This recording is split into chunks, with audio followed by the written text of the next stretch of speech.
तेजी बदलन ते विरोधियों के हमले दे विच 5 महीनों च टॉप अफसर बदले गए ने, यह कह के निशाना साधा है कांग्रेस ने। कांग्रेस पार्टी ने कहा है कि 5 महीनों के विच टॉप 3 अफसर जिहड़े ने वो बदले गए ने और बीजेपी कह रही है कि सरकारां ते अफसरां दे विच तालमेल ही नहीं है। अकाली दल कह रहा है कि सरकार गैर कानूनी काम करवाउंदी है।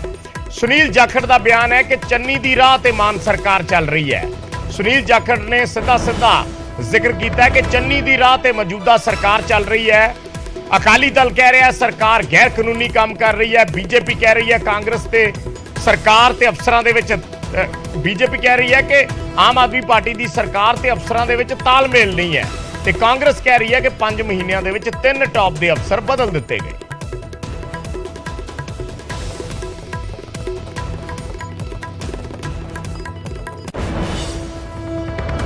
पंजाब के एडवोकेट जनरल श्री अनमोल रतन सिद्धू जी ने अस्तीफा दे दिता है और निजी कारण दसे ने। बड़े व्यक्ति जो अस्तीफा देंगे आ वो किसी को अक्यूज नहीं करते, वो मर्यादा च रहिंदे आ। वही काम सिद्धू साहब ने किया, उन्होंने कहा कि निजी कारण पर कारण सरकार दे ने और सरकार दिल्ली तो चल रही है। हर व्यक्ति का जो ये काम करता ऑफिसर या एडवोकेट जनरल या DGP उन्होंने दम घुटन लग जाता कि कदे अहम पदों तो लोग अपने आप छड्ड के जा रहे हैं। एक बहुत बड़ी कारण हैगा ये। मैं समझदा कि ये अहम पदों इस तरह घुटन च काम करनगे तो सरकार की हैल्थ के बारे तुसीं जान सकते हैं इन्हां दी सरकार किस तरह चल रही है।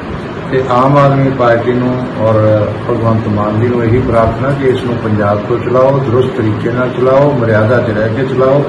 जिस तरीके ये सरकार चलाई जा रही है दिल्ली तो कोई भी व्यक्ति जिहड़ा चंगा इंसान जिहड़ा भी है उस संविधान के दायरे च रह के कानून के दायरे च रह के तो जिन्नी कहोगे मेहनत कर सकता, पर गैर संविधानिक काम के उत्ते इलीगल काम के उत्ते कि तुसीं दिल्ली बैठ के फैसले करोगे तो इत्थे मोहरां लवाउण की कोशिश करोगे तो कोई भी चंगा इंसान जिहड़ा वो अपनी बदनामी जिहड़ी है इस सरकार नाल जोड़ के ज़्यादा देर नहीं करा सकता।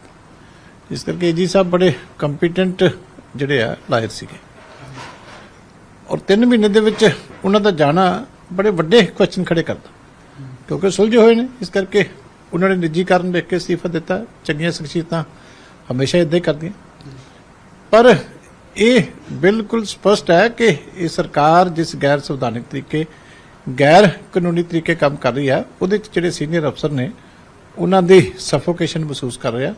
इस करके सरकार नालों वख होण नूं वो पहल दे रहे। ਜਦੋਂ ਵੀ ਕੋਈ ਨਵੀਂ ਸਰਕਾਰ ਬਣਦੀ ਹੈ ਕਿ ਆਪਦੀ ਨਵੀਂ ਟੀਮ ਬਣਾਉਂਦੀ ਹੈ ਔਰ ਉਸ ਟੀਮ ਦੇ ਵਿੱਚ ਇੱਕ ਸੋਚ ਹੁੰਦੀ ਹੈ, ਉਸ ਪਿੱਛੇ ਉਸ ਵਿੱਚ ਇੱਕ ਵਿਸ਼ਵਾਸ ਹੁੰਦਾ ਹੈ।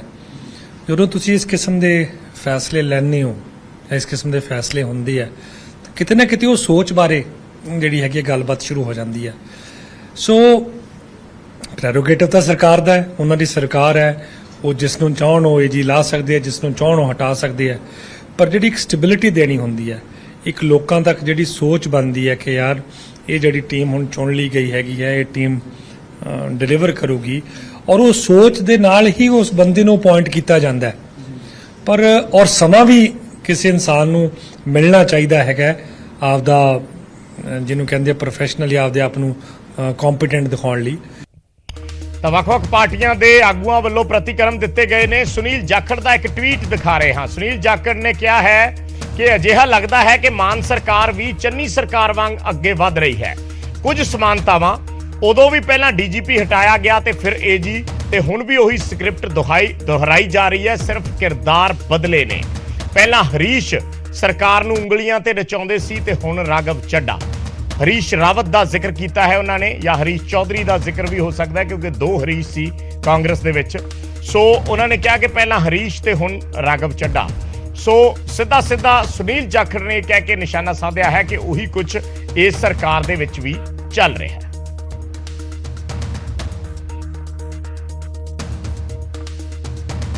एक छोटा जिहा कमर्शियल ब्रेक, जल्द वापस आउने।